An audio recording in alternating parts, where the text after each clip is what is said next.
Moin. Ich nutze gerade ganz gerne Melt Studio zum Streamen von meiner Xbox.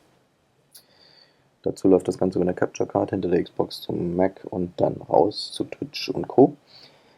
Nun gab es aber, nachdem die Software eigentlich da war und ich von einem Kollegen hingewiesen wurde, ein Soundproblem. Und zwar klang das so.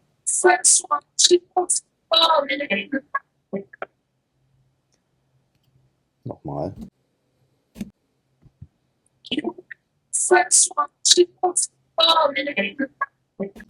Ihr merkt, das klingt äußerst kacke.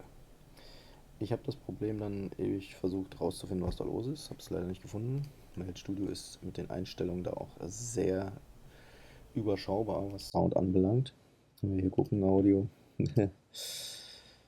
Ja, das ist der Ausgang. Okay, guckst du, Eingang. Okay, mehr kommt da nicht. Schade eigentlich. Auf jeden Fall habe ich eine Lösung gefunden. Und zwar mit den Mac-eigenen Mitteln. Irgendwas haut da scheinbar nämlich nicht hin. Das heißt, ihr sucht die App für MIDI- und Soundeinstellungen. Geben hier mal MIDI ein. Sieht so aus. Dann kommt dieses Programm. Dann erstellt ihr ein Hauptgerät. Das könnt ihr unten auf Plus drücken. Hauptgerät erstellen. Hier wählt ihr euer Capture Card aus, in dem Fall Soundcard, was auch immer ihr nutzt. Und dann wird die in Melt nur noch ausgewählt. Nämlich, wenn ihr den Stream habt, hier das Overlay, da ist die Videoeingabequelle, klack unten und das Hauptgerät und nicht mehr die Capture Card ausnutzen. Und schwuppdiwupps hat der Sound funktioniert. Wir prüfen auch das. Der ist dann ganz entspannt. Ja, mal rein. So. Kanal. Da ist es doch.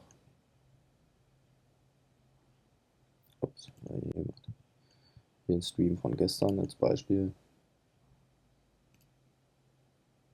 Oder auch nicht. Doch.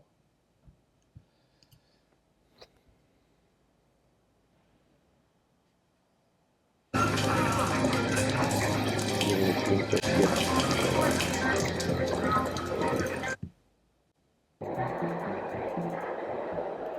Und ich finde es richtig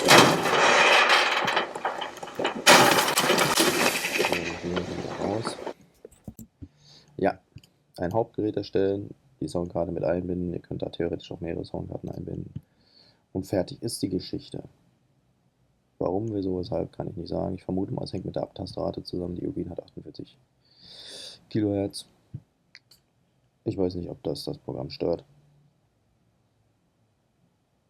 Ja, aber damit konnte ich mein Problem beheben.